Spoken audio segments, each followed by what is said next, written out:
Good morning, everyone. It is, as always, a pleasure to be with you. And I was like, is that the sun? No, there's a spotlight. Ah. Loving even this world.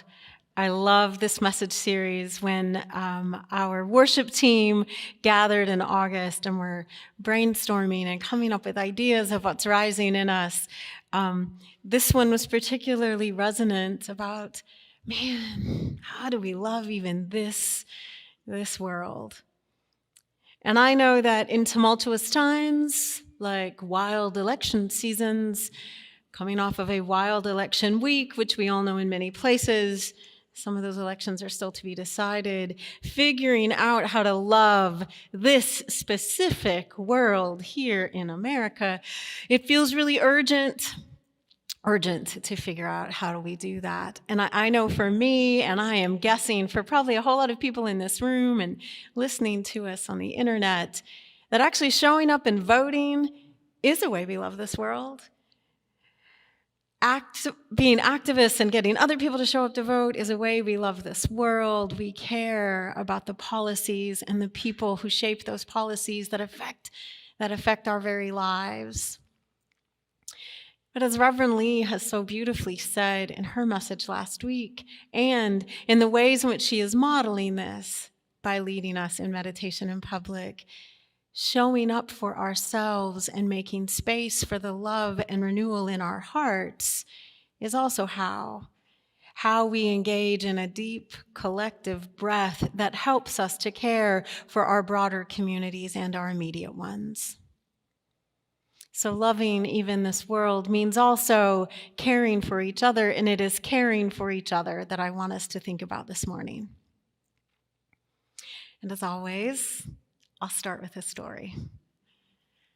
About 5 years ago, I got a really powerful lesson, a personal lesson, in the power of spiritual care and community. And of course, it happened right at my home congregation. I showed up one Sunday morning in our sanctuary feeling fine.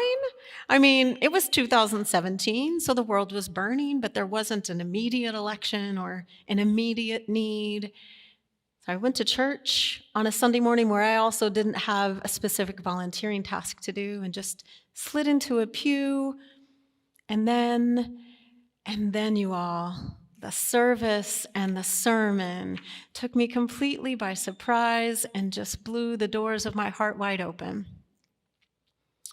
And I hope we've all had moments like that, where we show up in a space, and I certainly hope we've felt it in our spiritual communities, where the universe or spirit or the divine or whatever we name it gives us exactly what we didn't know we needed.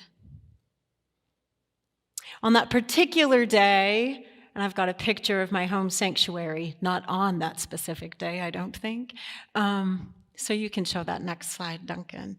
I was sitting with a whole lot of people in the beautiful home church in Milwaukee. Probably, I don't know, I sat somewhere different every single week. I have no idea where I was sitting that week. And listened to the beautiful music, which was soul-stirring like it is here. But then the sermon started. And our minister that day talked about the intersection of forgiveness and harm, and how both individually and collectively we have to grapple with healing when those who have done the harm cannot or will not take accountability. And while I certainly in 2017 was aware of the ways entire systems dehumanize and destroy with impunity, and the ways in which CEOs and politicians do real harm in communities with no apparent consequences, I was also aware of the ways in which in our interpersonal relationships, in our families, and our friendships, harm is also done that often goes unaddressed. And our minister named all of those things, and she asked, where is the healing there? How can community hold us, and how can we, or can we, let go of pain that has maybe defined us and turn instead to care and healing that is being offered to us? I felt like that sermon was written just for me, for the questions I was carrying around. Because at the time, I was in therapy, doing the good, necessary work many of us do, trying to heal from some childhood trauma. And for several months, I have been working with my own therapist about how do I reconcile the love I have for some members of my family with the growing knowledge that I was not going to be able to be in relationship with them because they just could not do their own healing, and I couldn't do it for them. I felt guilty and ashamed, and I had been wondering, in those therapy sessions and on my own, should I just try harder, do something else? And then that message washed over me, and it assured me that sometimes healing comes not from closure, but from letting go. Healing comes from accepting that harm cannot be undone, but love is being offered to me over here. All I could do during that sermon, as my heart cracked open, was honestly sit there and cry. They were cleansing tears, not happy, but they were just what the moment needed from me. And I sat there taking it in and letting some of it out. And at the end of the message, the end of the service, our postlude music started to play, and the person sitting in front of me stood up and just happened to turn around, and she made eye contact and saw my tears. And without saying anything, she walked around her pew, came over and sat beside me and offered me a tissue, which I desperately needed to clean my face. And then she just sat beside me with her hand gently on my shoulder, saying nothing, just offering a quiet presence and a calm comfort while the postlude music played. When it ended, I just turned to her and said, "Thank you." And she just smiled, and we both got up and went our separate ways at the end of that. But I felt lighter. I felt transformed by that moment. I didn't know it when she sat down beside me, and I knew her just a little, but later that day, I noticed that her face was hanging on the wall where we had the pictures of our pastoral care team, and I thought, that's how she knew to just sit there with me. And if someone had asked me before that moment, "Can you tell me what pastoral care is?" I would have been like, "I don't know exactly." And honestly, immediately after that, and for a couple of more years, I still would have been, "Well, I don't know exactly what it is, but I know what it feels like." It feels like somebody caring enough just to offer me their presence and to let me feel what I need to feel. Now, I'm glad to say that in the years since then, because I am in divinity school, I've taken some classes on pastoral care and pastoral ministry. I've done a clinical pastoral education at a hospice. And I've read books and articles and actually attended trainings and workshops. So I have a better definition of pastoral care now, what it is and what it isn't, what it means to do it professionally, what it means to do it as a lay leader. But that moment of having someone just hold space for me is always at the heart of what I think of when I think of pastoral care.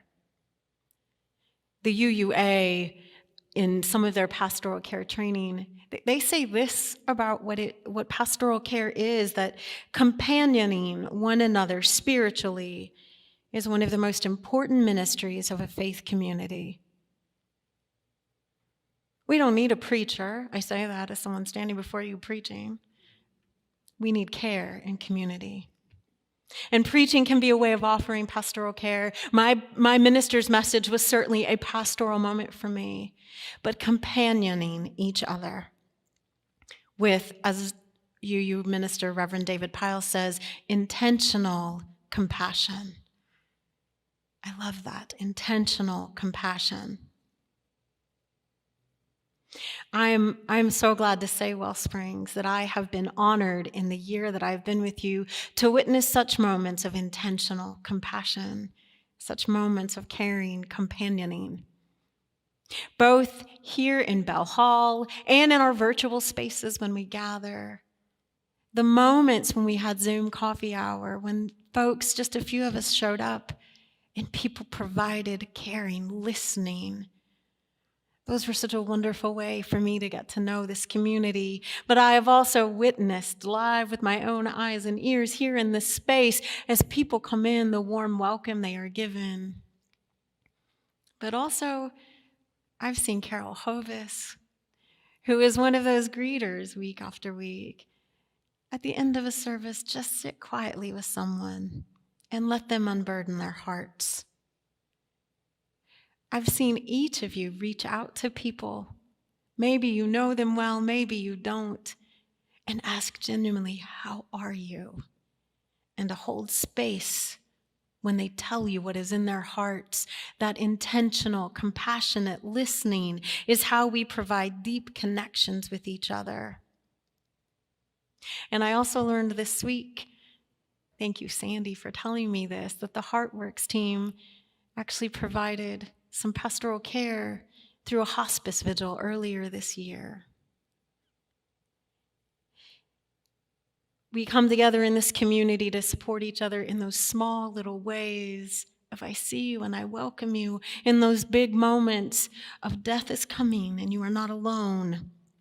And those moments are life-changing and life-affirming. And that is how we love the world, by showing up here for each other. Because we know, don't we, that even without the pandemic and the turbulent elections that will keep being turbulent elections, that life feels like it can constantly be trying to tear us down. And in the midst of that uncertainty, so often what we need is not someone to give us advice or fix us. We need someone to acknowledge how much is unfixable.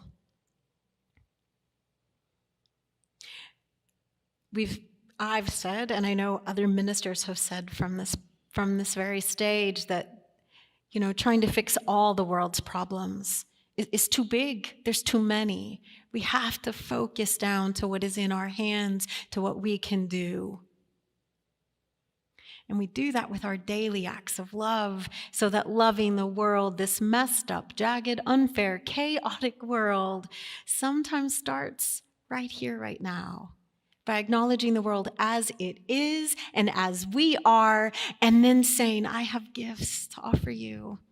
And maybe that gift is just to listen and to love each person that we encounter, whether we encounter them in the mirror or on the streets or here in this room. We come together in spiritual community because when we are faced with unfixable losses, we need to know we're not alone. And our spiritual communities let us know that there is a wholeness to be found together, even if the world feels broken and fragmented. Especially when the world feels broken and fragmented. In 2016, did this happen here in Pennsylvania or in this congregation like it did in Wisconsin? The results of the election in November of 2016, for any of us who were on the progressive side of politics, felt devastating. And I remember how glad I was to have my circle of friends, longtime progressives with me, but also how absolutely grateful I was to have a spiritual community, a church I was already deeply connected to that I could go and just know that there were still people committed to loving the world by making it more just. But what I wondered at, marveled at is the better word, is how many new people came to my congregation, and how I heard that people came to more and more congregations. People went back to church in 2016 because they also wanted to know that they were not alone, that there was a way to rebuild some of the fractures that they saw in the world, and that spiritual community was one place that they could do that. Giant socio-political crises, Small daily losses of hope or faith, the loss of a job, the loss of a loved one, and just the confusion of navigating this world, all create longing in our souls to connect with others. And so we learn, if we are lucky, if we are intentional, if we have attention, to look at people in the face and to name our needs and to make space for theirs. And that is how we love even this world. I'm so glad we're already doing that together, Wellsprings. And I want to name it again, I want to lift it up, and I want to thank you. I want to thank you for all the ways that you are already providing that deep spiritual care for each other. And I want to invite us to think about how we can deepen that work together. I know we're tired of the pandemic, of the work that is never done. And I know that asking folks to volunteer in this time feels like, what are you talking about, lady? I just need a nap. And I'm not asking for that this morning. I am just asking us to think about how we can be more intentional about coming together and creating that intentional compassion, the intentional spiritual community. One of our ministries that did go a little dormant because of the pandemic was the caring team. And the caring team was really our name at Wellsprings for our lay pastoral care leaders. And so I've talked to Reverend Lee and my internship team about that I would like to take the lead on helping to revitalize that. Not that I'm going to be the leader. You all are. You all are already leading it. But how can we bring together people whose gifts and whose mission align with that kind of work and provide some intentional training so that, like the woman who sat with me in that pew in 2017, we can provide that kind of care for others without our own anxiety about, am I doing this right? I also asked on our Oasis group this week, if anyone was on Facebook, what pastoral care means to you when you think about it. And many folks replied, and I think we have a slide, although I don't know how good it's going to show up, of the message that you all heard and that came out of that. Yeah, it's hard to read up there. I'll tell you what's in it, though. Listening, compassion, love, care, non-judgment. You all already know what is needed in that. And so I want you to think about, as we come out of the pandemic and live in this endemic time and continue as a community to love and care for each other, might you have a gift that is being called to be used intentionally for the caring team. And we're going to keep providing other kinds of care, right? We have our small group ministries. They are also a way that we provide care and spiritual development for each other. We have our Heartworks team, and they are going to continue to provide for the needs of this community and the community at large. We just want to be sure as a community we can intentionally deepen that spiritual care. And so I'm inviting you to think about, maybe to turn your gaze inward and think about how you have been gifted by the presence of members of this community. Who has sat with you and listened when you just didn't know what else to do or where to turn? Who provided that kind of presence for you either in person or on the phone, on a Zoom call? Who do you know in this community that you can lean on and go to and just cry with when the moment requires it? Have there been moments when you have just been broken open in surprise and somebody accompanied you through that? And maybe that person is here today. Maybe they're on the internet. Maybe they're a phone call away. But as you, over the next few days, reflect on and think about how you have been gifted with that presence from a member of this community, I just invite you to reach out to that person and thank them.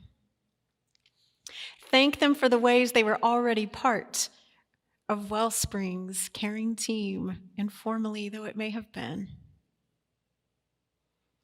And I'm going to reach out to some folks. People tell me names of this person helped me and this person listened to me. And what I want to do is just ask the folks who were on the caring team before and those names that have been given to me like precious little gems, not to ask you to commit to being on the caring team, but to ask you to share with me what kind of a caring team does this community need?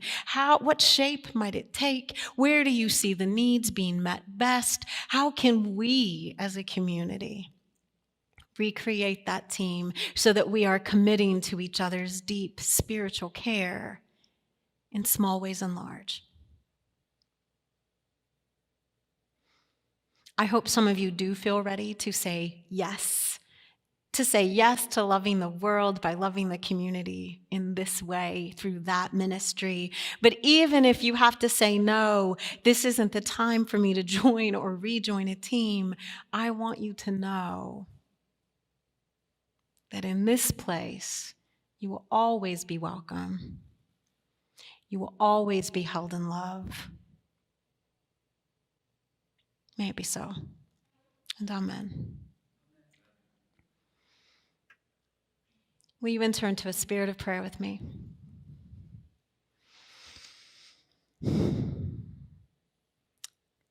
Spirit of life and love, I am grateful today, as always, to be serving this community and to be served by them.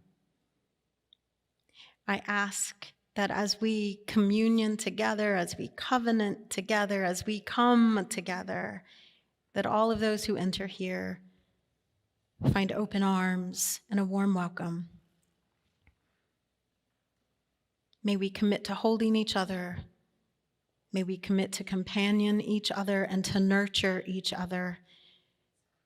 Spirit, help us to love each other more fully and more soulfully each day, so that, yes, in doing so, we may love even this world.